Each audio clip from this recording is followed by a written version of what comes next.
नमस्कार मित्रांनो, आजच्या ब्लॉगमध्ये आपलं स्वागत आहे. तर आज मी शुभम भाई आणि मयूर दादा आमचा थोडंसं बाहेर जायचा प्लॅन ठरला नाही का जेवायला, कारण की मी पण घरी आलो होतो. मग काय मयूर दादाने थोडंसं लोकेशन वगैरे चेक केलं.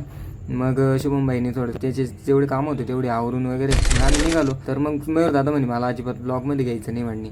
म्हटलं आता मी तर तुला 100% घेणार आहे. लाजत होतं ते पोरगं, का बरं काय माहित. हे बघा कसं बसलंय ते एकदम गपचूप नाही का.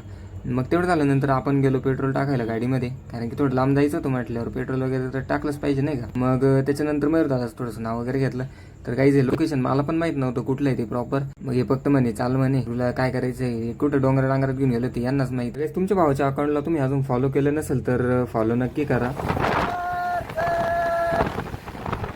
तर काय हे लोकेशन कुठलं आहे तुम्हाला माहित असेल तर कमेंट बॉक्समध्ये नक्की सांगा. मग काही इकडे इतकं ऊन होतं ना यार, तिकडे विचारूच नका. तर फायनली आपलं हॉटेल कुबेर आलं होतं. मग काय तिकडे गेल्यानंतर थोडंसं टाइमपास वगैरे केला यार, उन्हाचं लय जाम झालं होतं. आम्ही नाही का गाडीवरती ट्रिप्स आहे त्याच्यात आम्ही. मग तुमच्या भावाने तिकडे थोडीशी नाही का फ्लेक्स वगैरे मारला. मग मयूर भाईने ऑर्डर वगैरे केली. तर एवढ्या लांब आम्ही काय खाण्यासाठी गेलो माहिती आहे का, फक्त पातोड्या आणि भाकर आणि ठेचा. तर म्हणजे तिकडची टेस्ट छान आहे.